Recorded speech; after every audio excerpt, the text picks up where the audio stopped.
సత్యము వ్యాపించి తీరుతుంది, అసత్యము అదృశ్యమై తీరుతుంది.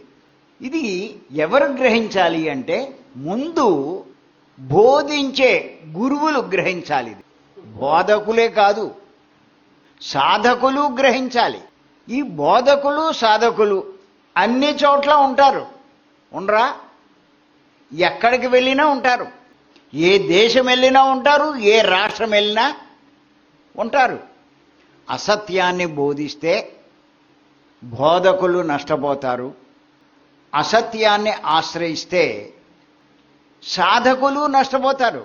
సత్యాన్ని ఆశ్రయిస్తే బోధిస్తే బోధకుడు ప్రపంచంలోనే ఉన్నత గురువు అవుతాడు.